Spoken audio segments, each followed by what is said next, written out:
Hello and welcome to another edition of the Sensibly Speaking podcast. This is Chris Shelton, the critical thinker at large, bringing you episode number 70 of this podcast. And I want to wish everybody a very happy holidays, Merry Christmas, whatever other expression I might use to express goodwill, joy, and happiness over this holiday season, no matter what your background, religious preferences, or anything else. I hope y'all are having a good time out there. This is coming at you the day before Christmas, so this is our Christmas episode, so to speak. Of course, we are available here on iTunes, Stitcher, Google Play, as well as on YouTube with video. Got an interesting episode for you this week. Did a great interview with somebody, but a couple little comments first. I got a great Christmas present from the Church of Scientology this week. I now have an attack hate page about me as part of Leah Remini's, the website that the Church of Scientology created to deride and ridicule Leah Remini's show on A&E, Scientology in the Aftermath. They've attached a page all about little old me since I appeared last week on that show. If you haven't seen it, check it out. I had some fun going out there and doing that. And of course, that was the final straw. It looks to me like Scientology had the material that they put together for that page pre-created, because there's no way they did all that in 24 hours. And they have a video of my ex-wife on there bad-mouthing me and this sort of thing. And it's not something I'm going to address any more than to say that it's there and that it's really not that big of a deal. I really don't, have a thing on it. I've received nothing but support and really, really great communications to me on Twitter and Facebook and on social media and on my YouTube channel since I made this known that this is out there. I'm certainly not hiding from it, but the information is exaggerated, half-truths, outright lies, and it was quite interesting, to have the personal experience of that, but I'm not going to blow it out of proportion because really it's not that big of a deal. People are going to badmouth you when you open up your mouth on a wide, public format medium like YouTube. I've certainly had no shortage of interesting comments on some of my videos and interesting hate email and things like that come my way. And I'm glad that I had 3 years of that to kind of get a thicker skin about it, to be honest with you. So, going into Scientology criticism, when you go into this world of attacking, or not even attacking, because that's not really the right word I would say for what I do, but criticizing, truth, revealing, exposing the abuses of Scientology. When you get into that sort of thing, that eventually this sort of thing could happen. And so when it does, it's not particularly shocking or awe-inspiring. It's simply, oh, yeah, okay.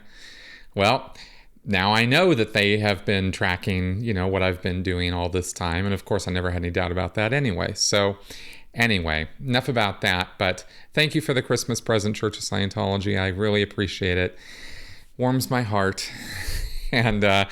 And we'll just be moving on now. So I did an interview with Pete Griffiths this week. And Pete is a friend of mine.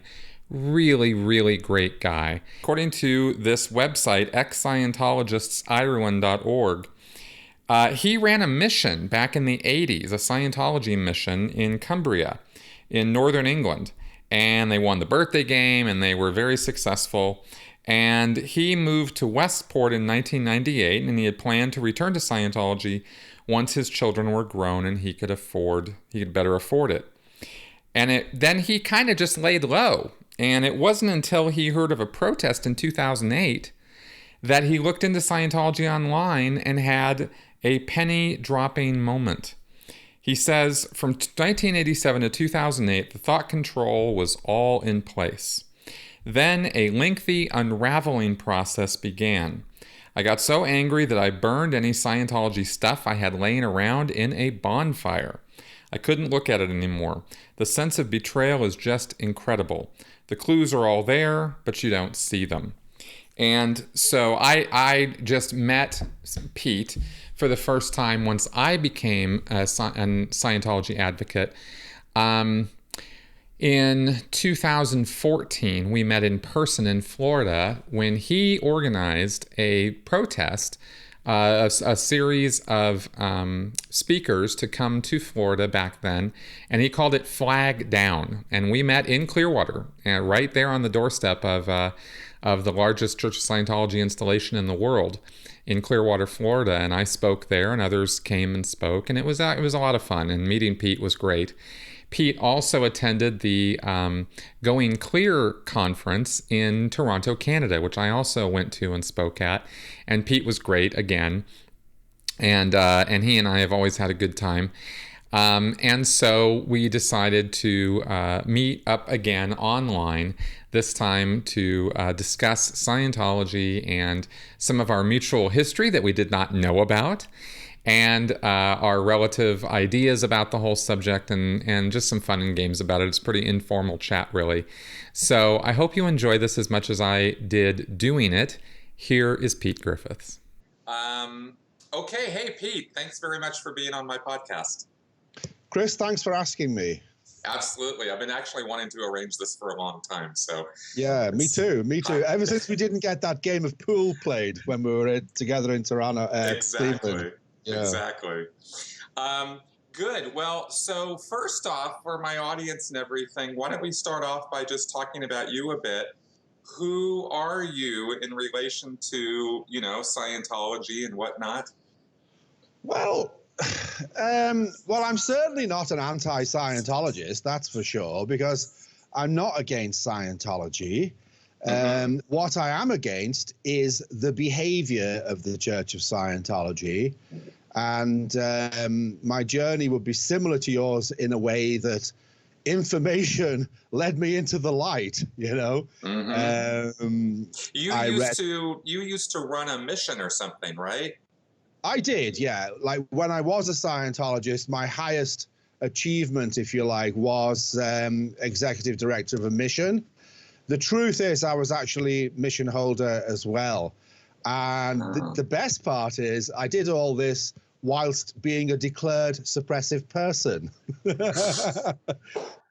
see, my stats were up, so it didn't matter. You know yourself how it is. If your stats are up, you can get away with anything.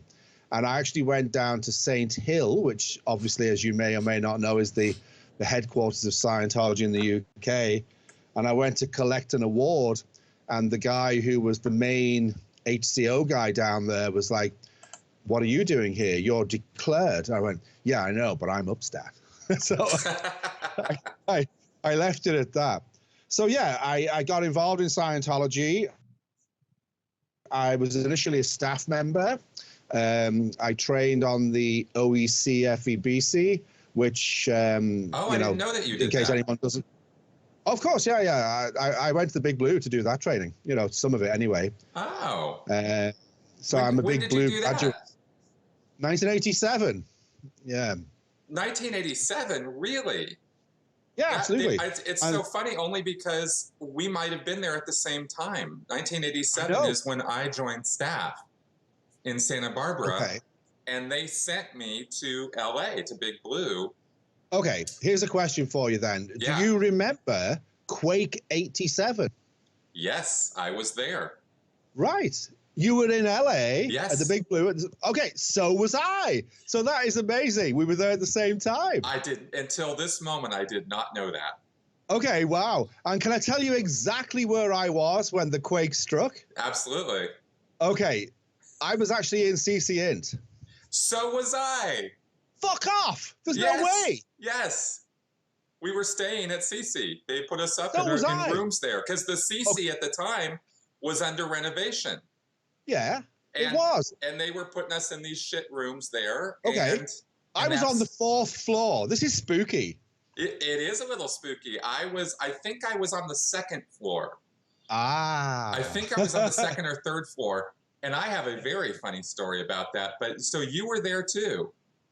I was there. I seem to recall that the quake struck at about 10 to 8 in the morning. Yes. Right? That's right. It was early.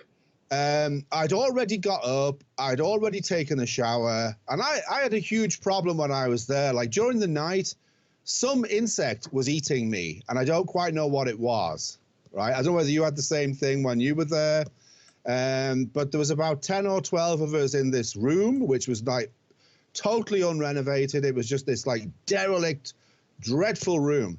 And I was at the bottom of a bunk bed.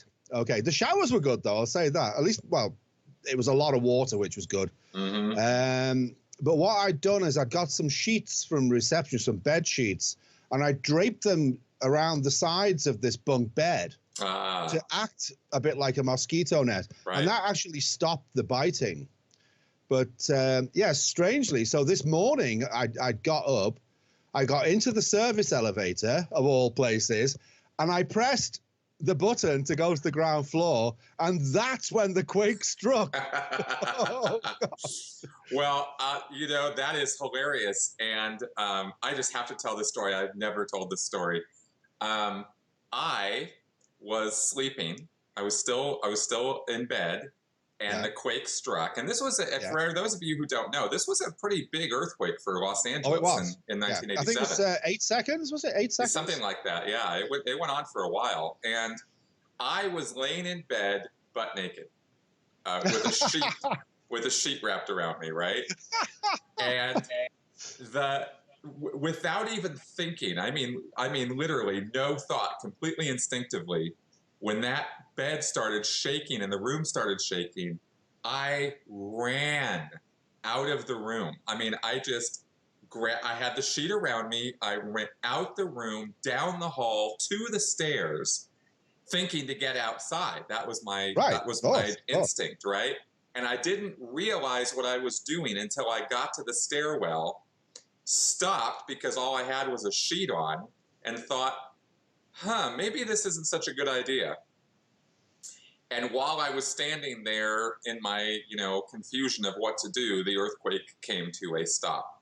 And I wandered back. So you, shall we say, you rode out the quake standing on top of a stairwell. Yes. With a sheet wrapped around me. Yes. Oh my God, that is so funny. You can imagine what it was like. Like in my situation, I had sort of I pressed the button, and the button was on the side because obviously the door to the elevator's here. And then just for a second, I thought, elevator crashing to the ground? Why would that happen? That's crazy. So then as I looked outside, I could see the entire building, doing that whole thing. Yeah. So I raced to the very same stairwell upon which you were probably standing semi-naked. Yes. I got down those stairs. Okay, now bear in mind I was on the 4th floor. Yeah. I reached the lobby.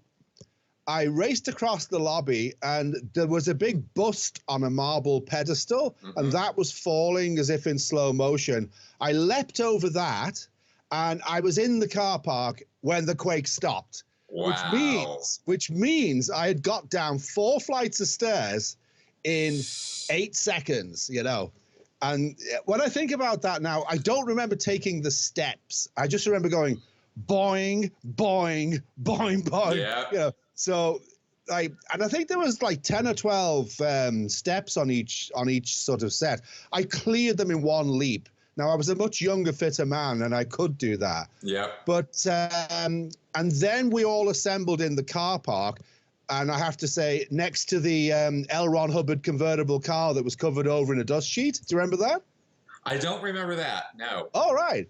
Because it was right there in the car park. It was like a white Caddy, I think it might have been.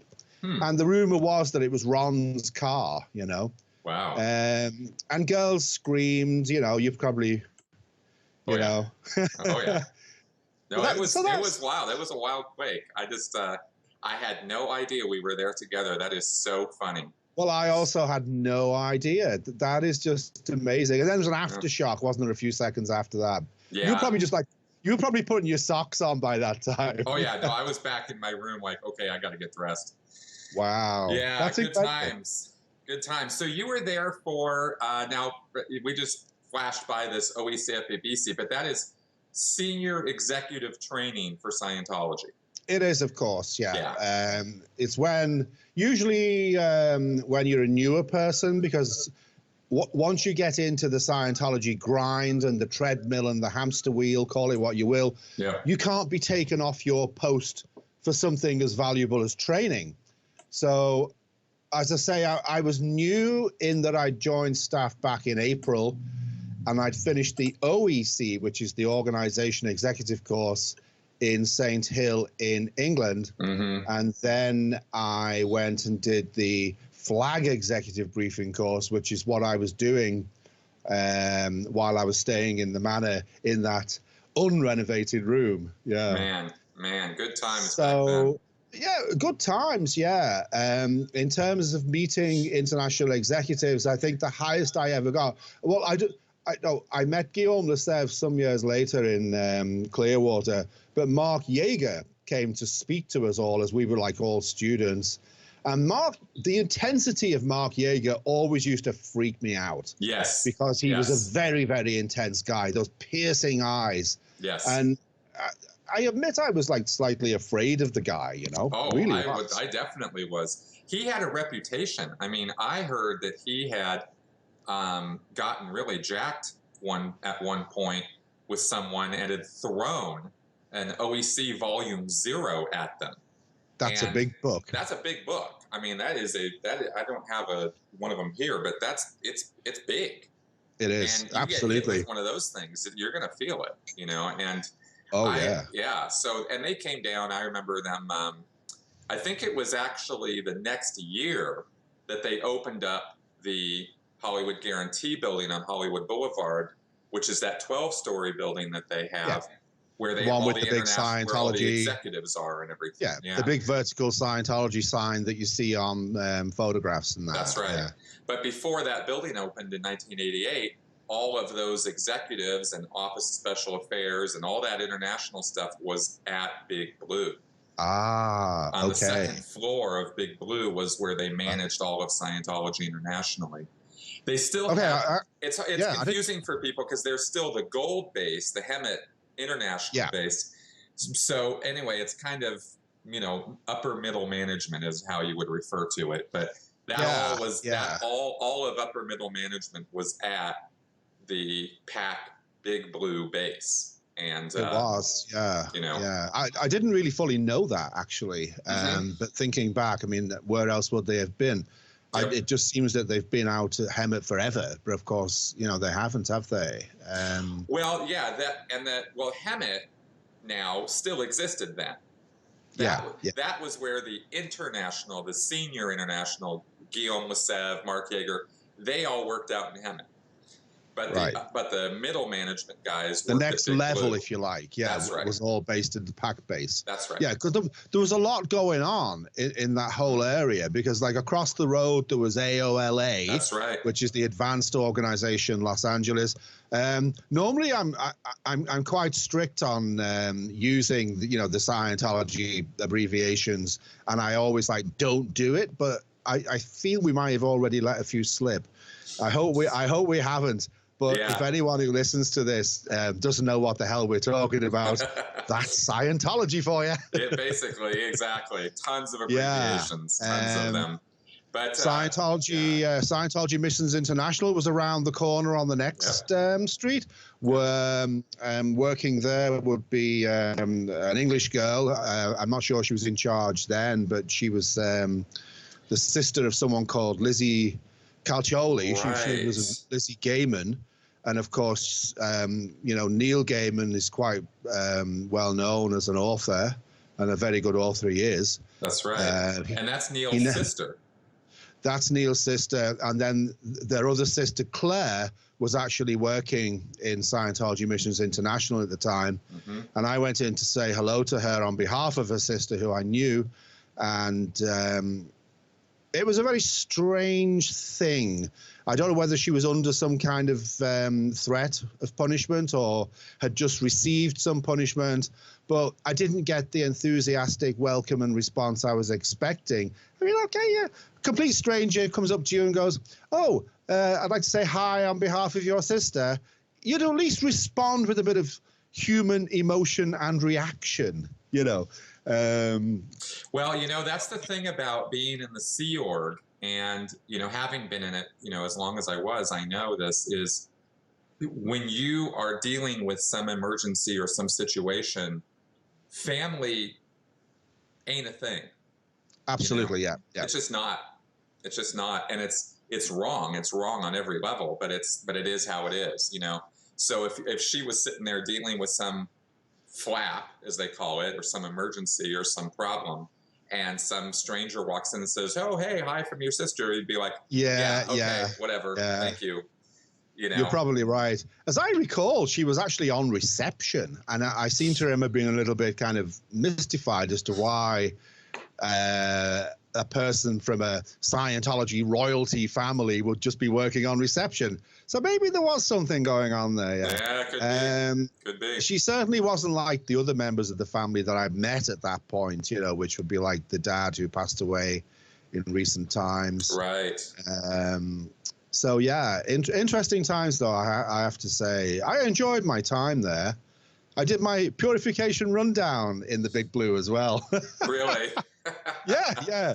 Oh, my God, that sauna was unreal. Oh, my God. Yeah. Wow. Yeah, the purification rundown being, the Scientology's detoxification program, completely unnecessary and medically wholly irrelevant. But Hubbard got it in his head that drug and toxins lodged in the fatty tissues of our body forever, which is medically not true, and that the only way to get them out was to sweat them out. And so we all, as of 1980, everybody was it was a big fad in Scientology to get onto this purification rundown and sweat out all your toxins. That's right. And there's an interesting thing that arises there, because when you do any kind of Scientology procedure, you often know what the end result's going to be. Mm-hmm. And I knew what the end result of the purification rundown was, as per the the written material that said, I think free from the restimulative effects of toxins or something. That's right. Which I'm not even quite sure what that even means. But I remember asking, I remember asking them, so how will I know when I'm done? Uh-huh. And they just look and nod and go, oh, you'll know. Exactly. That's right. And I'm like, that's right. Yeah, I get what you're saying, but how will I know? Oh, you'll know. Oh, you'll know. That's right. And I was absolutely mystified by that, because I'm thinking, what if I'm the only person who doesn't know? What if I'm the one that it doesn't work on? What if it's me? And I seem to recall, I was on it for 3 weeks, incredible. I spent 8 hours a day on that program to try and get it done as quickly as possible. I thought, if I spend more time in the sauna, surely I'll complete this thing quicker. So basically, I'm going in the sauna every day. One of the side effects of this massive vitamin ingestion is diarrhea like you've never had in your life. Yeah. Right? You remember that? I'm not going to ask. But well, I didn't happen to experience that particular phenomenon, but I understand it, because not only did I do the purification rundown myself, but when I became a staff member in Santa Barbara years later, I administered purification rundowns to others. Oh, wow. I got trained on doing them. And so you would have heard of that all kinds of stuff. Because I didn't mention before, not only are you sweating, but you are literally taking a handful of vitamins and up to 5,000 milligrams of niacin a day. Absolutely. I have no idea what dosage of niacin I was on, but I do recall like one particular evening, and I was sat on, there's like some steps leading into one of the buildings opposite the AOLA. I just remember glancing up and down the street and thinking, I seem to be able to see for miles. And I thought, I wonder if I'm done. So I went I went back to the purification area. And I said, I think I might be done. Mm-hmm. And I had to have an interview whilst holding on to these cans, soup cans. Yep. They'll tell you all you need to know about everything. That's soup cans. And because I was feeling pretty happy, I guess what they're looking for is this floating needle phenomena. Well, but you'd know. I mean, you were doing it. Oh yeah. And I just simply said, I think I'm done. And they just looked and smiled and said, your needle's floating, which, of course, when you're in Scientology, your needles floating are like magic words, aren't they? You know, it's like someone's got a wand and it's like abracadabra, you know. That's right. Your needle's floating. And isn't it funny how that's all it took to finish? There's no medical test. There's no physical test. There's no blood test. There's no nothing to actually verify that all these supposed drugs and toxins that have been lodged in your system for years are gone. There's no testing done. It's just you pick up some soup cans on the e-meter and you say, hey, I feel really great. I think I'm done. Your needle's floating, and they're like, great, you're done. That's it. I think the interesting thing about it, Chris, not only on that particular, but almost every single step in Scientology has you on a kind of a high. Yep. And I think, like, I know from my reading since that thing wears off after about 3 days. You know, you don't feel that high anymore. That's right. Because it's a sort of Scientology-induced high that's got you in a state of mind that's going to get you to attest to absolutely anything. You know. Exactly. Whoa, yeah. Exactly. I think I'm now free from the re-stimulative effects of drug toxins. I'm what? That's right. That's right. It's a euphoria. It is a euphoria, and I think it's very, very much like a drug experience to some degree, you know. Yeah, that's right. And they set you up for it by telling you what to expect, what you're supposed to get out of every service. You do the service until something happens where you suddenly feel this, you know, or maybe not so suddenly, but for some reason you create this euphoric feeling, go, oh, this is it.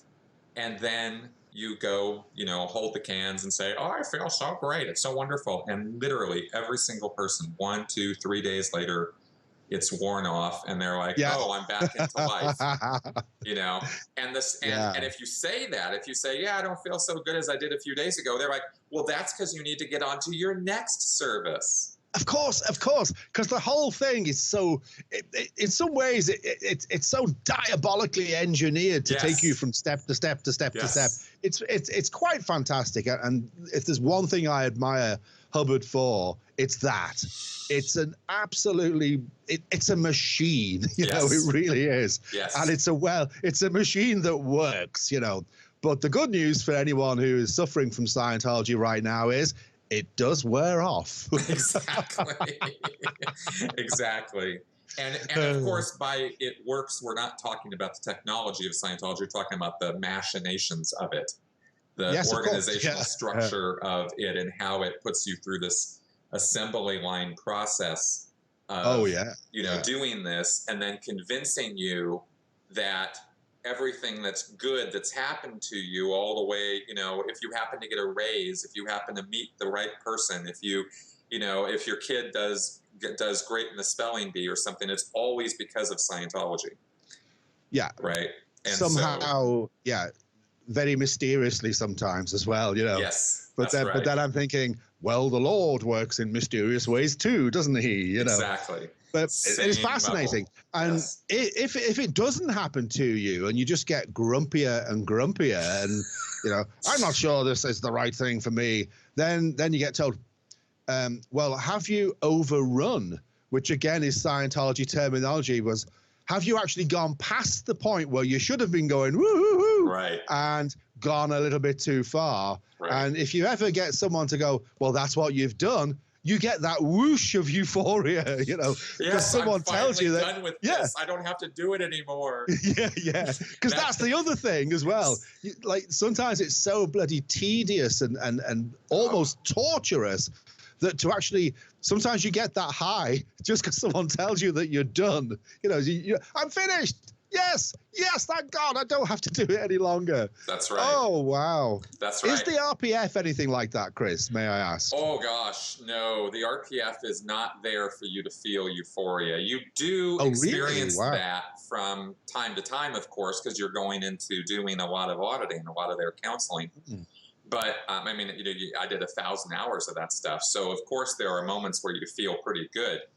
but it's a punishment, and you know it. You're not there on vacation. You're not there to rest on any laurels. In fact, the RPF in charge would daily remind us that we are there because we put ourselves there because of our evil, heinous crimes.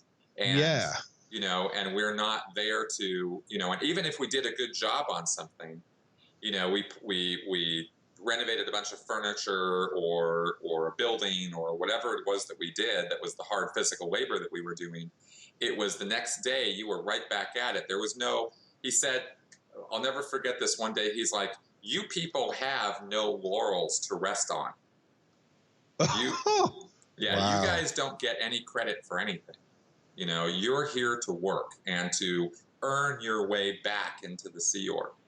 And that was how we were regarded. So it was not a fun kind of, winning situation. Although there would be moments where you would realize things about yourself through the process of what you were doing that were interesting and certainly could create some good feeling, because it is a process of putting your whole life under a microscope. And sometimes you find out things while you're doing that are like, oh, wow, I never looked at things that way before. So, so there's some of that. It's interesting, though. Like, I'm just thinking about how people allow themselves to be subjected to something like that. Like, I've heard of people, funnily enough, I'm thinking of talking about Claire, her, let me think, what relation? Oh, no relation, actually. So somebody else who was a supervisor when I was doing training at St. Hill, he, I'm told, was sentenced to 10 years on the RPF. Now, as I understand it, that doesn't quite happen like that, does it? Like, you put on the program and you finish it when they decide you're done, or what? It's a program of steps, and it takes different people different amounts of time to get through them. Everybody has to do the same steps, or the basic same steps. And it can take anywhere from 2 to 3 years to, I saw a couple people, the most extreme I personally saw were 10 years. Yeah, that's similar to what I'm sort of like thinking of here. Yeah. It's like, if you look at the so-called WOG world, I'm doing that thing, Chris, see? Air quotes. You get sentenced, to jail for various offenses. Yep. And 10 years would be pretty serious, That's a good long time, yeah.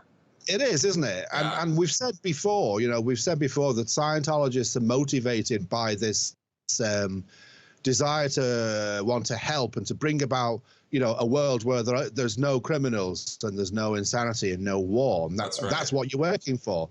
That's what I kept falling back on in my darker moments. It's like, well, we're trying to bring this better world. We're trying to clear the planet. It's summed up in the phrase "clear the planet," isn't it? Really, that's right. That's the mantra. But if you actually look at the stuff that goes on, you're a million miles away. It's almost the exact reversal. You're bringing nothing but misery to people.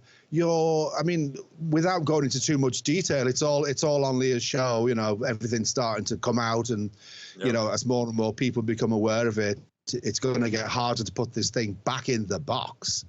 But yeah, going back to who is Pete Griffiths. I began my Scientology career whilst as a staff member. I was newly married. We had a child. I had to leave Los Angeles actually to go back for the birth of my child. They weren't going to let me go. And why am I not surprised? I kept going back to get approval to leave. I kept rearranging my flights. I'd rearranged my flights about 6 separate times, and each time I'd made the phone call, the girl at the airline had said, that by rearranging your flight, this is going to cost you $100. And I couldn't do anything except say, yes, I do realize that, because I had no money. I was sent to another country, and I was sent no money from the org. I had no way of supporting myself. Thank God, I had a bed and I had food every day. But that was it. That was absolutely it. It's kind of scary. But the one thing I didn't do, and this is possibly because I arrived at 2 a.m, I have no idea, but I did not surrender my passport. Oh. Right. So I didn't have to beg or like if I had surrendered my passport, I wouldn't have got away from there as quickly. I could still be there now, Right. probably in the desert. Right. Yeah. Right. Locked in a shed in the desert on the RPF for the last 25 years. But I'm not a Sea Org member. Let me out. Yeah. They're actually, it's funny, but true that in the 80s, there were a couple staff members who even got RPF who were not Sea Org. Oh, whoa. Yeah, that actually happened to a couple people. It was not frequent. It was not common. It was very, very rare. But I heard it did happen to a couple people. That's incredible. I once got sent to St. Hill after I came back from Los Angeles, and I got sent to St. Hill.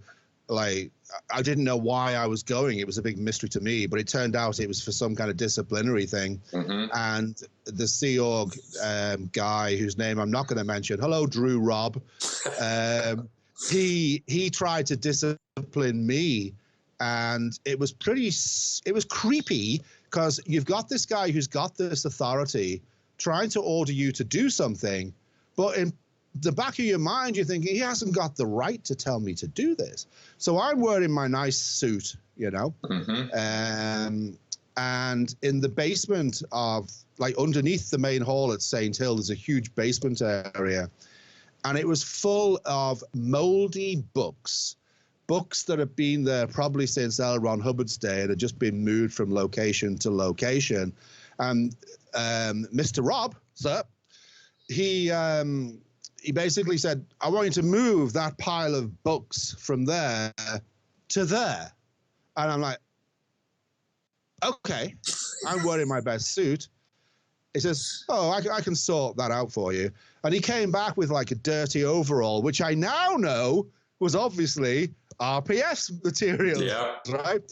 So I put this thing on to cover my suit, but then you can probably imagine, it was a bit warm, moving books. Yep. I have to confess as well, this will probably go down in the Who is Pete Griffiths thing. But anyway, I came across a copy of Omar Garrison's book, The Hidden Story of Scientology. Ooh, now this is obviously a pile of moldy, rotten books that nobody wants. I think I'll just rescue this one. So, shoved it under the coat or whatever, but it was a strange place to be in because I was essentially staff, not Sea Org, and yet I was being disciplined by the Sea Org guy. Mm-hmm. And I won't say I don't bear him resentment because I actually do. I feel that the way he was, because there was no explanation for any of it. No one explained why I was there. Obviously, it was something to do with not having statistics through the roof. My statistics were down or something was wrong. But at one point, like it's not like there was re-education or anything, if only you do this, you'll be a much better staff member and then we'll all love you again. There was nothing like that. The whole thing was just like, why am I even here? Why am I being asked to do this stuff? Why do I feel like a spare part standing here with my suit underneath this hideous, ill-fitting, too small boiler suit, And I didn't have a clue. But at one point, he got really close up to me and said, you are a robot. I thought, oh, yeah, okay, that's a pretty good coming from him. And then I think I was actually shown, I think I actually mentioned it to somebody else. What did he mean by that? And I think there's actually an L. Ron Hubbard issue where he talks about robotism. Yes, there is. That you can't do anything of your own free will. You need to have orders. Is that the thing? Yeah, robot is a Hubbard derogatory term for somebody who will only literally carry out, what you tell him to do, won't do anything on his own initiative, won't create, won't be responsible. Excuse me. And it's because Hubbard says it's because the person has no sense of personal responsibility or causation. Okay. So I'm guessing now that that's what they thought my problem was. If he got in your face like that, that's Oh, he did. He did. Then that was his idea of how to re-educate you, is to accuse you, make you do work in order to get you to come to present time. And here's my air quotes again, because this is a thing in Scientology, is you're not in present time. You're off in your thoughts and your imagination or whatever, and you need to come to present time so that you can hear what's being said to you. And so that's what the work is supposed to do. And then they're supposed to be able to deal with you. And it's just the most Orwellian bullshit ever. Oh, yeah. I was just confused by him and what he was doing and what I was allowing myself to be subjected to at the same time. Right. Now, I don't have much memories other than that particular basement underneath the Castle Great Hall. I don't know how long I stayed there. I don't know where I stayed. I don't know how I ate. I just can't remember anything. It's just like a complete utter blank, which is kind of worrying in some ways. The interesting thing about that whole personal responsibility is, coming forward a few years to when I started to look online and find out the truth about Scientology, I had this burning sense of personal responsibility. Oh my God, I've got to do something about this. And that's personal responsibility. That's right. Scientology, I've got it coming out of my ears and you're going to be on the receiving end, so. Exactly. Yeah. I wish that I could sit here and say that I never did that to anybody. But I was in management for 8 years, and we called people up. Now, I was not in management in the 80s. I was a staff member in the 80s like you were. You were at a mission. I was at an org. But I saw that sort of thing that would happen to you. That sort of thing happened to me a couple times, too. And then when I became a Sea Org member in 1995, I spent the first 8 years of that time as a manager for over the Western United States organizations. Yeah. And it was routine to call staff members who were not doing the job the way we wanted them to order them to come to Los Angeles and do hard work, hard physical labor, and amends and write up all of their crimes and this sort of thing as the first steps, to slap them around and show them who's boss and get them. And really the whole thing was meant to do that, to establish authority and to get them to kowtow to our directions when we would send them our orders, and if they weren't doing that, we had the authority to call them to LA to do this. And this was a repeating cycle. And I walked into this system in 1995. It had been well established for years that this is how you do things. Wow. And I went right into it. And I tried to, I never did what you just described Drew Robb doing, where you get in somebody's face and say you're a robot. I never did that. I tried to be tried to put more understanding there and try to explain to the person what's going on. But there were certainly times where I was enforcing, labor on people and stuff like that. And I look back at that and I just hate myself for having been involved in any part of that. Yeah, because the one thing it is it's dehumanizing for certain. Very on both ends. On both ends, absolutely on both ends. Yeah, because I felt like a total ass for doing that to people, yet I was in a system and a structure that didn't allow for any tolerance, understanding, care. Those words were not part of the Sea Org attitude of how you deal with people. That's right. Yeah. It's scary that can happen. I'm thinking like very much of a analogy of the Stanford prison experiment and how that thing went down. Yes. And it's like there's a part of me that would be, hang on a second, guys, we're role playing, right? And it's not role play. These guys mean it. That's right. That's right.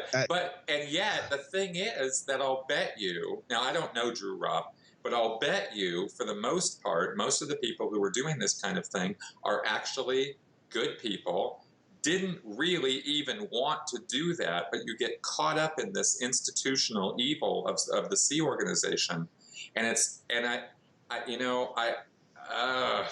I hate bringing this in. I hate making this analogy, but it's the only one that comes to mind right away is North Korea or Nazi Germany.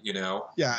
Okay. Yeah. I mean, I agree. I hate to mention it, but by God, it's always that close, isn't That's it? right. Really. It really is. Because it's interesting because if we had been told, here's the scary part for me. Here's the part that I really kind of that wakes me up at night, making me wonder just how far I would have gone. And I never did go this far at all. But had that system been put together in such a way that we were told to beat people, yeah, we probably would have done it. Yeah, that was the next step. That is the next step, exactly. Yeah. And it's this close. It's just a hair away from where we were at in our thinking. And so, would we? Could we? Absolutely, we could have. And that's the level of fanaticism that actually exists at that level. Yeah. I quickly thought about my friend John Dignan, and, he wrote the book, The Complex. And I remember him saying, about doing the weapons training and that. And once he was on a Sea Organization mission in San Francisco, and they were happily standing on the street watching all the gays go by and discussing how in an ideal world, they'd be actually exterminating those people. Oh yeah. Oh. And then like John also, and it was like for the good of the race that they do this, oh, look at those people. Look, how dare they have fun, And again, I remember him saying he didn't know how far he might go, and all it takes is a group of 4 or 5 of you and one of them to be the leader and him to be slightly on the edge, Looking back at my time with the wonderful Mr. Rob there, he actually wasn't very good at intimidating and threatening, because there's a part of me, and it's very close to the core. It's not the core, but it's very close to it. And it's the bit that goes, well, fuck you. I'm from Liverpool. I'm tough. Who the fuck are you? And that kicks in. Yeah. Almost as a sort of defense, survival mechanism. So basically, it bounced off me, to be honest. The whole experience did. How I would respond if I had to undergo that for years and years and years and years, just for having phone sex, might I add? Yes. Yeah, we had our little moments of escapism. I did, yes. That was definitely one of them. Yeah, I can imagine. Yeah. No, I did that. I have to say, I did that. It was not with my wife, and that was actually until the end, until I actually did cheat on my wife at the end. That was as close as I got to cheating on her physically. I never did physically cheat on her until the very, very end. And I don't say that to try to lessen what I did. I'm just giving the fact of what I did.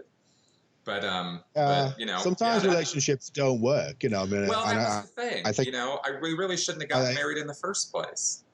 Yeah, we really shouldn't have, And I think it takes a lot of courage to admit, especially if you are in a relationship and you've been led to believe that marriage is almost like, this sanctified state, but it's not working. It takes a lot of courage to admit that, That's and right. it can be done without Scientology marriage counseling, which doesn't seem to do anything for Mr. Cruz or Mr. Hubbard. Nope. But there you go, No, it was a bad situation all around, and I was married to a wonderful woman who, unfortunately, we were not compatible the way we thought we were when we were, in the swooning of it.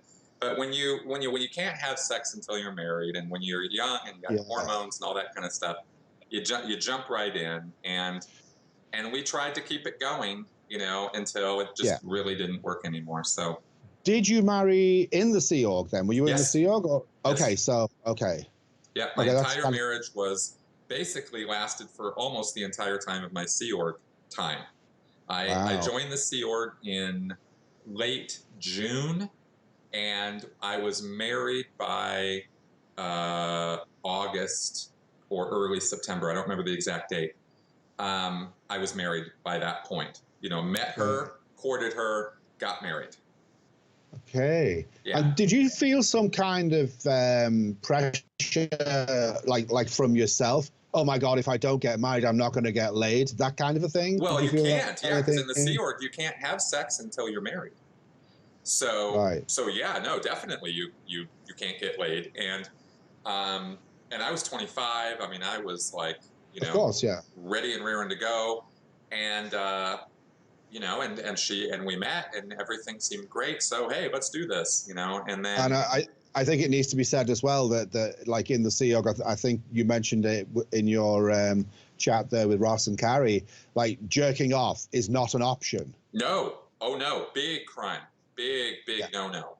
You get in a lot of trouble for any kind of self-gratification, any kind of sexual activity that is not basically puritanical in nature is regarded as a criminal act.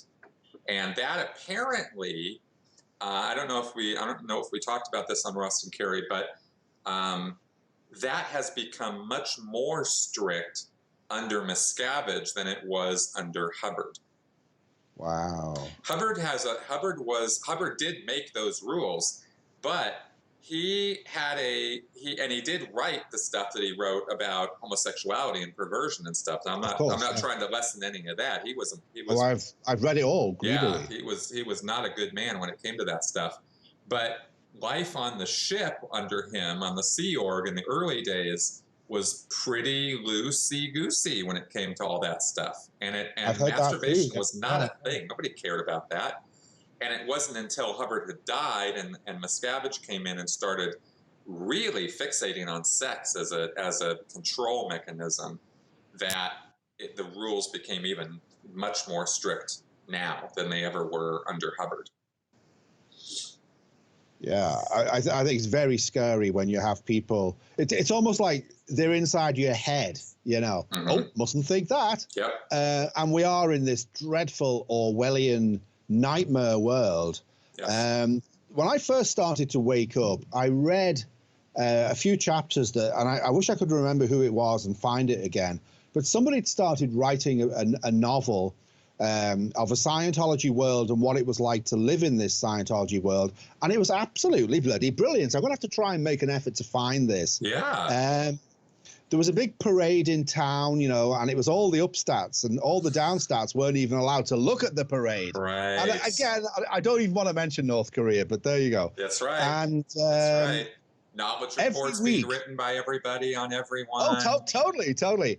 Every week ended at Thursday, 2:00. And of course, you know yourself, it does in the Scientology world. But if your stats weren't up, and he'd actually cleverly introduced all these Scientology principles into society and into, like, you know, his factory was down stats, so they couldn't go to the parade. Right. And every week there was this big parade for all the up statistic people, and the down statistic people were all punished. And I only read 2 chapters of this, and I'm not sure whether they even finished the book or whatever, but it was a dreadfully scary kind of a life. And that's always left an impression on me, because what the world might be like if Scientology did take over, I think it's fertile ground for anybody with a creative imagination in the world of film, or even, like, you know, it's like, you know, I'll give you another example. And again, I'm thinking of the Nazi thing, but what always fascinated me, and do you ever see the thing, The Man in the High Tower, I think it's called? I've seen that show, yeah. Right.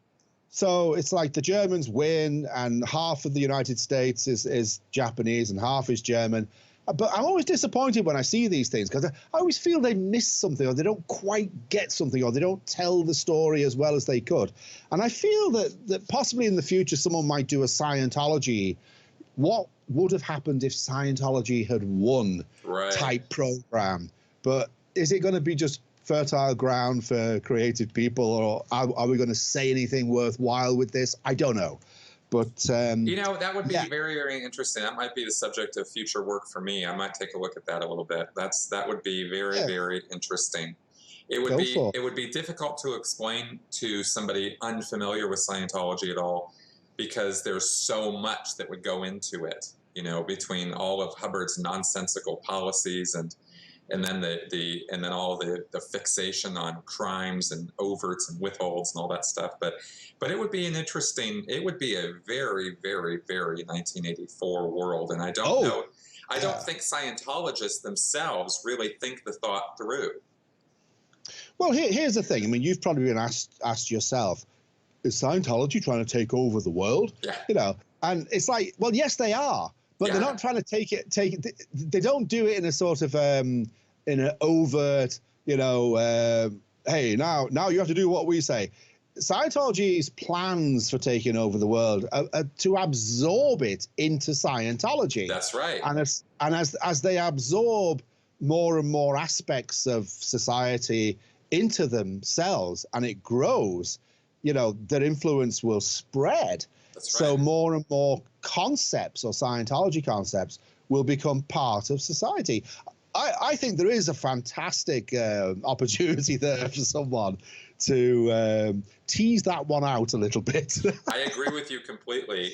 And I'll tell you, I think a very good or an apt analogy would probably be, remember Star Trek, the Borg? You know, these guys who would assimilate civilizations. They were this machine civilization, and every one of the Borg had been a living being in some other culture or civilization, but they'd been assimilated. And this is really interesting. So I think what we've done, we've reached a point where we've kind of more or less teased out the fact that Scientology is just science fiction, really. Yes. Yes. Yeah, it's pretty. I mean, the chances of these people like gaining a foothold in the society at this point are I mean, they're on their way out. You know, they are very much on their way out. I couldn't agree more. But the fascinating thing is they are convincing the existing membership that they're actually succeeding. And I know how they're doing it. They're showing videos at the events that they hold 6 times a year of their successes. But I've actually seen these videos being made. And I'll just give you a quick example of what they did in Dublin. Yes, yes. A couple of camera people from Gold, which is, you know, the Scientology movie people, arrived and filmed some like preset scenes. Like they got like a whole load of staff members like to walk down a big wide street in a row, like they owned the town. But once they'd done that, they moved off and did something else. The funny thing is, in all of the clips are the same people, the same half dozen people. And in every clip, they've either changed the T-shirts or put on a suit and tie. And it's like, yeah, it's the same people. I can tell it's the same people. Hey, are these people cheating or what? You know, there's one really funny one where there's a really funny one where they're all around this big table pointing at a map, you know, and I'm like, oh, really? Yeah, hey, I live here. Ooh, you are here. Ooh, yeah. But I don't know. I mean, we're laughing, but it is a serious question now. Do you think, you know, Scientologists have lost their sense of humor? You know, what's your take on humor in Scientology? Oh, very much so. In fact, there's a Hubbard reference. There's a Hubbard bulletin called Jokers and Degraders. Yeah. And it does drum out of you some degree of humor and your sense of humor, because you have to be careful in Scientology about what it is that you find funny. You cannot ever, ever, ever make a joke about dear leader David Miscavige or L. Ron Hubbard or the organization. You cannot ever make light of what Scientology is about or what it's doing, because if you do, you're considered a joker and degrader. And you get this label on you. And Hubbard says in the issue, if I remember right, that is a form of psychosis. It's like you're psychotic if you are a joker and degrader. You know, you're somebody who's trying to tear things down. You're somebody who makes fun of things. How dare you, right? And so this is distributed in Scientology, and people read this and they're like, oh my God. And this is very, very, it's a very serious activity. This is the other one was another issue that he wrote where he says flat out, this is a deadly serious activity. Yeah, I was thinking the exact same thing. Yeah. Because it's the one where he talks about the correct attitude is, it's the fixed, dedicated glare. That's right. You know. You're here. You're Yeah. here. So you're a Scientologist. We'd rather have you dead than incapable. Yeah. You're on board with the rest of us. That's right. Win or die. When Mrs. Patty Cake comes to you to be taught. That's right. Turn that wandering doubt in her eye into a fixed, dedicated glare, and she'll win, and we'll all win. Yeah. Humor her, and we all die a little. Yes. Yeah. So, How well we know our stuff. Yeah.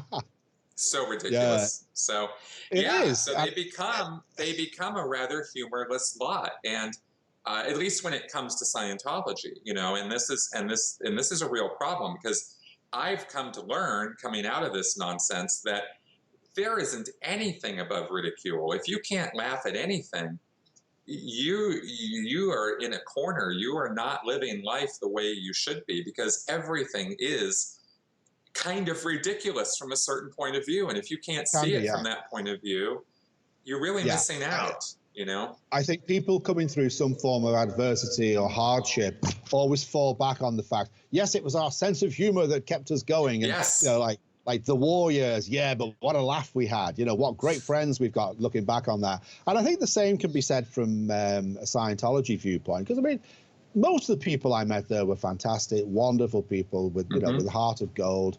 I first started to kind of wake up to it all and to research and to look at various aspects of it and basically unprogram myself beginning in 2008. But here's an interesting thing. Like, the whole situation, if we dare call it that, is in a continuous state of flux. Like, where we are today, specifically with Louis' movie, with the Lawrence Wright going clear, it's a continuously changing and evolving thing. And it's easy to sort of say, well, there's these people over here who are against it, and there's these people over here who are for it. I don't think it's as simple as that. And I certainly don't buy into the idea that there is an anti-Scientology cult. If there is, I'm not in it, and I don't want to be in it. Absolutely. I'm leading to something here. Yeah. What do you think about the greater numbers of people who've got no involvement in Scientology, but they suddenly become interested and absolutely fascinated with what's going on? What do you think grabs them about the subject? I think there's a few things based on all the questions that I've been asked over the last couple of years. One of them is a fascination with how somebody can be deceived, how somebody can be duped, right? People who have a very, very surface level look at it simply write off anybody who gets into Scientology as a stupid idiot, right? You're just gullible. Exactly. But if you dig just a little deeper, you find out that that's complete hogwash. And actually, Scientology is built on a multiplicity of deceptions which draw you in one after another, and it's very craftily put together. And I think people are fascinated by Scientology or any group that can pull that off. And they want to understand it, they want to know about it, maybe because they don't want to be fooled, but I don't know that they really think about it that much. I think they just are fascinated by how this stuff works. In the same way that people are fascinated by stage magicians, this kind of thing. They get really, really intensely interested in it. The other thing, and much more serious about why people, I think, start watching Scientology and get very interested in it, is because they are outraged. And that, of course, is a correct response to a lot of what we put out about Scientology, because it is outrageous. What happened to you, what happened to me, what happens to people in that group is horrifying. It's really, really nasty, bad stuff. And it is, and people want to not just, there's a certain percentage of people who just want to watch the wreck on the side of the road. They're just rubbernecking. But there's a larger percentage of people who want to do something about it. They want to know what's going on so that they can do some kind of grassroots activity, write to their congressman, write to the IRS, make a website, tweet about it, something, anything. Go to anonymous protests and protest outside the Church of Scientology, right? Anything that will try to help make the world a better place by ridding it of things like the Church of Scientology, which, you know, is a human rights abuse organization. So I think those are the main motivations for why people who have never had anything to do with it start looking into it. Yeah, no, that's interesting, and I totally agree with your answers there. I was just thinking, I recently spent a weekend with a whole gang of people who essentially have met online on Tony Ortega's blog, The Underground Bunker. Yes. And they call themselves Bunkerites. Yes. And I think one of the quotes with regard to the HowdyCon thing was like meeting somebody from the internet. You know, you're going to meet someone from the internet. And whoa. Right. But these people have become like really good friends. Mm-hmm. And I think there was a dozen of us. And I'm sat there thinking, oh my God, I'm the only ex-Scientologist here. And yet it's Scientology that's brought us all together, you know, to have this wonderful time. And the intention was not to discuss Scientology. It was just to enjoy ourselves and just, you know, kick back, chill, and all, you know, all the rest of it. But we were in a pub in the middle of Amsterdam at 2 o'clock in the morning, and suddenly what comes on the TV was the Neurotology video. So of course, whoa, perfect. You couldn't time that better. So even though, as I say, you know, you've got all these people and they are motivated by those things, you know, a desire to help, I think, is probably one of the strongest things, because that's what motivates me. Mm-hmm. Like when I realized that it was all, you know, not what it was supposed to be, my first thought was, oh God, those poor people who are still in and don't realize this yet, which strangely enough was exactly what I thought when I was in Scientology. Oh my God, this is so wonderful. I've got to tell other people about this. Yes. Well, that's exactly the same thing that's going on now. Oh gosh, those poor Scientologists, if only they knew. And, you know, I look at them and I think, you know, in another world, we could get on quite well. You may or may not recall, but I went through a court case just this year. Yeah. Yes, that's right. That in itself was fascinating, because everything you've ever read about Scientology in court, oh yeah, it all went down right in front of me. You know, the lying lawyers and everything, and it's like challenging things. And, you know, I'm a kind of honest sort of a person that if I can't remember exactly something, I'll put my hand up and go, okay, I'll check on that. And if I'm wrong, I'll put my hand up and say I'm wrong, which is something they never do, because, you know, they're right. And they challenged me on 3 things. I won't even go into the details, but they challenged me on 3 things. And I did that, you know, pretty much, okay, I'll check on that. And if I'm wrong, you know, I stand corrected. When I did check on my 3 things, I was actually right and they were wrong in court. I obviously can't say too much, because barristers can pretty much say what they like in court and get away with it to a point. But things were said that were just completely, utterly untrue. And I thank the judge for being able to see through it and realize that what was coming from, you know, the other side of the room was just crap. That's a legal term. Yes. Yeah. Yes. But crap. I won the court case. You know, basically the judge agreed that, you know. But having said all that, the Scientologists themselves were like going through this like procedure. They were told what to do. They had a legal representative there from the Office of Special Affairs, stage managing the whole thing. You know, he was the guy pulling the strings. Yep. And I would dearly love those people just to kind of, you know, see it for what it really is and just go, oh God, what are we doing? You know, and then, you know, I bear them no resentment or ill will whatsoever. You know, I mean, I just want to see those people realize that they're wasting their time. They're making utter fools of themselves by making public statements, you know.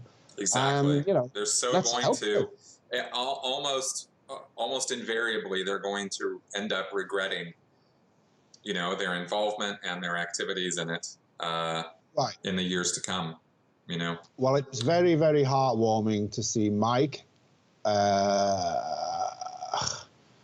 expose himself like that. And I think Tom DeFox as well had a bit of a very powerful down. And it's interesting, whenever someone has a bit of a breakdown, it cuts to Leah's reaction to the breakdown, and it's always like stunned silence, you know. But these are people who, because that was one of my first things was, oh my God, the people that I got in, oh, are they still in? And I've tracked a few down, and I think certainly one or two are still in. One's an independent Scientologist. But I've apologized enough times online for getting them in.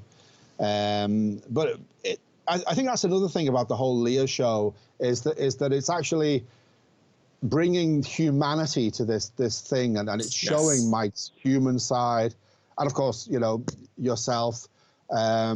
I think what Paulette said was absolutely wonderful, that she's now the least of their troubles. Yes, you know? Very much so. It really is giving a very, very compassionate view to the human side of this stuff. And Mike breaking down with Mary Kahn was, I did not see that coming, because he's a very composed individual. You know, but he's also a very lovely man, and it's nice to see that he's got this human side. Yes. I've kind of always got on with Mike behind the scenes. Well, not anymore. I've just sort of outed our relationship, I guess. But they know, you know.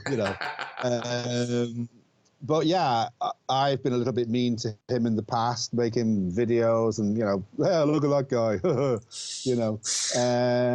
But isn't it rather? I don't want to get too much into it, but it's a direct contrast to the other former high-ranking member and his approach to things. Yeah, we won't get into that. We won't go there. We won't go there. It's. But just acknowledge that it. We know there's a difference there. Yes, there's a big difference. Yeah, there's a difference. Yeah, very much so. Interestingly. Yes, and we'll see, you know, where that other path goes. But and we wait with bated ears, as they say. Yeah, that's right. But the fascinating thing for me is that it is a continuously evolving thing, and like where we were 2 years ago. Like I first met you when we did the Flag Down conference. That's and right. It was just amazing. But where we were then compared to where we are now, it's like, whoa, how could we be so dumb? You know, we've since moved on and learned this and learned that. And, that's right. And it's that process. It's that recovery process. It's those onion layers coming off, you know. It's the onion layers, and it's also evolution, you know. It's this continuously evolving scene. As Scientology implodes, you know, all the people that are taking part in that. And, you know, I mean, it's been a privilege to meet people like Paulette and just to go, hey, you know, well done, you know. Tiny woman, you know, that they tried to destroy, you know. Oh, yeah. Well, having been on the receiving end of similar stuff, certainly not on the same level at all, but having seen the courtroom shenanigans and the efforts they'll go to destroy you as an individual and what they will. But the funniest part for me was just yourself and Mike and Leah laughing about you know, hey, you haven't got a Who is Chris Shelton page yet, and then they turn around and within 24 hours there it is. I mean, you come on, guys. Dad. Like, really? You know, this is your response. Okay, perfect. Yeah, it was so funny. I mean, oh my God, come on. Deadbeat dad has phone sex. Whoa. I know. You're just like, what? And it was, you know, and I, of course, this is the first that this is happening to me. I've had trolls and I've had emails and I've had some things happen behind the scenes over the last couple of years, but nothing really very, very serious.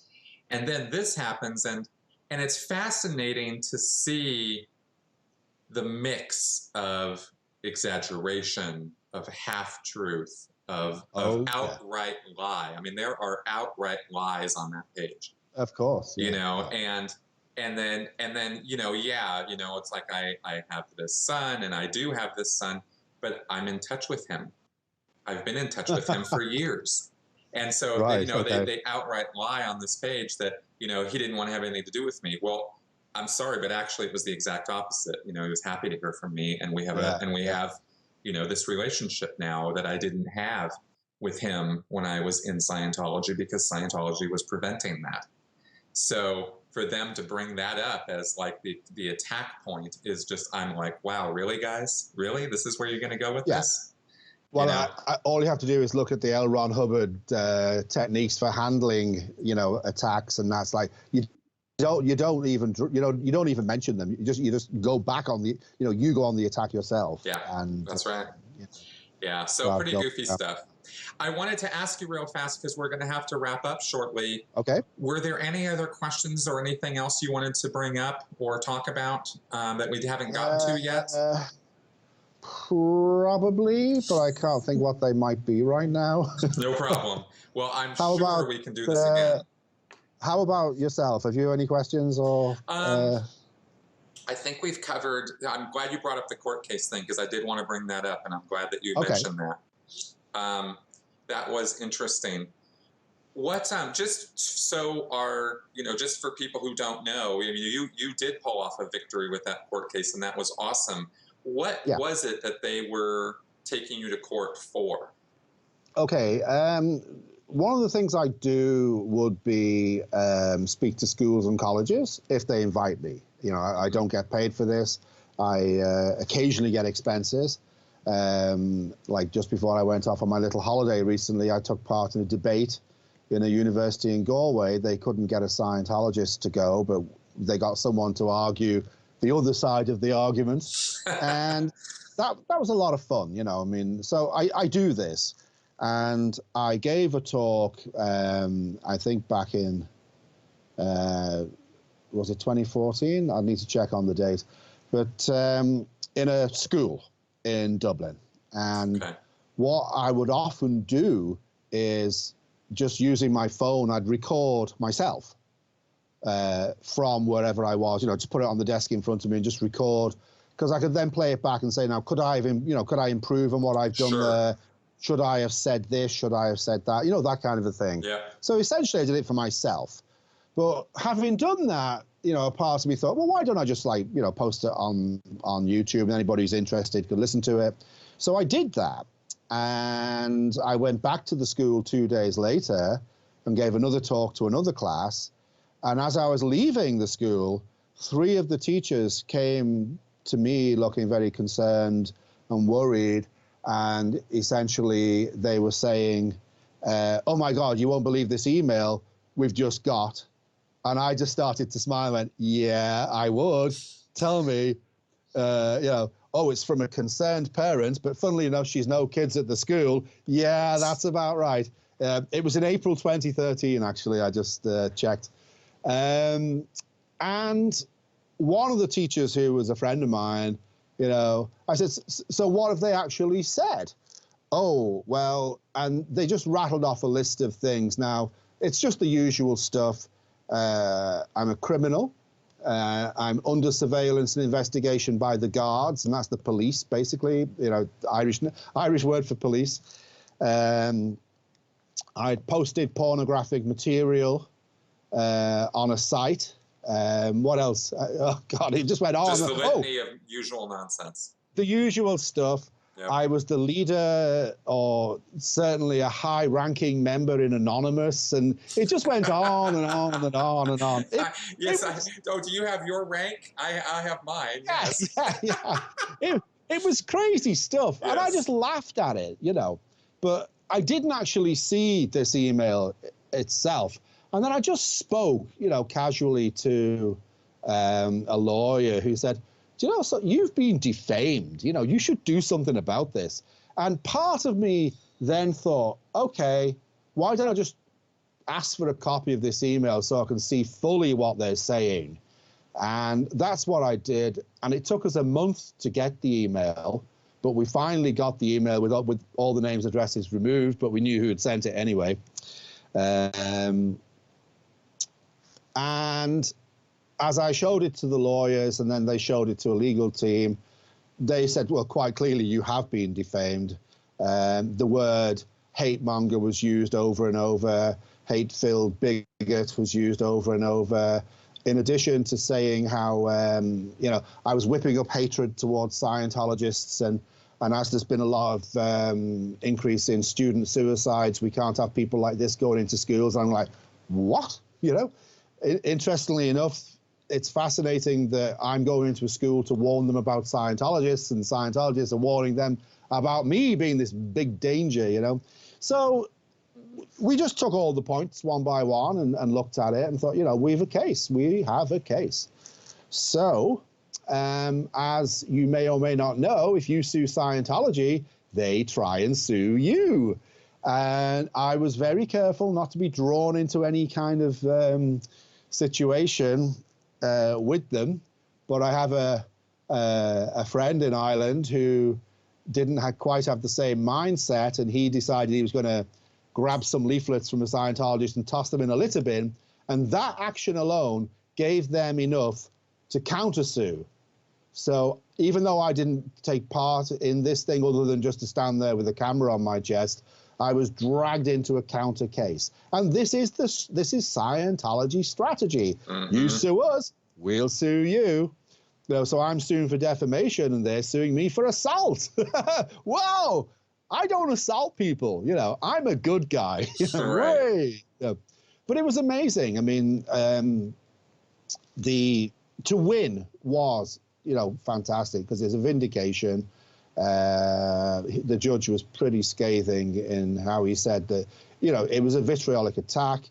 It was just, he didn't hold back, and all this can be seen, on Irish Times web pages. If you just look up Pete Griffiths versus Sabrina Collins or something like that, you'll get the ins and outs. Wow. The gay pornography one was utterly amazing as well, because they actually made the court watch these two clips from movies. I mean, it wasn't just like, porn. A couple of movies had been released in the 2000s. They were essentially coming of age movies, where some kid had some conflicts, and then he liked this guy, but he couldn't tell him, and then it was a happy ending, and so on and so forth, And certainly when I was growing up, there was nothing like that. So if you did have like conflicted feelings or emotions, there was nothing, no one was saying, hey, it's okay to feel like that. So I thought that these movies, and what had happened, like a fan had watched the movie and thought, hey, that'd be great if I put it to this song. So they'd taken clips from the movies, put them to a song, and they were just like fan movies. They're on YouTube, they're on Vimeo, and I think between them, they've had close to 1 million views. And the interesting thing is, they've not been banned because it's not pornography. YouTube doesn't do pornography. Right. That's so right. We had some really funny exchanges in the court. But I can't believe that they thought that showing these clips would prove to the court that I was somehow a gay pornographer. It's just ridiculous. Wow. And they were shown to be ridiculous, Right. So right. I was happy that was done. Interesting. The footage actually is from a movie called Summer Storm, which was released in Germany in 2004. It was rated 15 in the UK, just to give you an idea of the pornographic content. And in Germany, it was rated 12, which means that if you were 12 years old, you could watch this movie. Okay. And it's pornography? Come on, Right. Okay, I get it. I get it. Well, thank you for laying that whole thing out. That's because I was actually a little curious myself about how the sequence of events and stuff and how that had played out. So, well, I haven't quite stopped laughing about that whole thing yet, because it's like it still gives me moments where I kind of remember something the barrister said. But everything you ever read about a Scientology court case, it all happened and it all played out. Wow. So when I read of it happening to others, I go, yep, I know that one, and we won. Now, I still haven't received a penny, but hey, I live in hope. It's Christmas, isn't it, Steve? That's the spirit. All right, cool. Well, we definitely got to wrap up now. But thank you very much, Pete, for your time. You're more than welcome, this. Chris. Yeah. And that was my interview with Pete. Like I said, I hope you enjoyed it as much as I enjoyed doing it. Thank you very much for coming around. If you have any comments, questions, feedback of any kind, good, bad, right, wrong, upside down, whatever, go ahead and leave it in the comment section of on my YouTube page. if you're watching this on YouTube. Otherwise, leave it on the sensiblyspeaking.com website. I very much would like to know what you guys think about the show and how we're doing with this. And of course, happy holidays, Merry Christmas, and I will see you guys next week. Thanks for coming around. Bye-bye.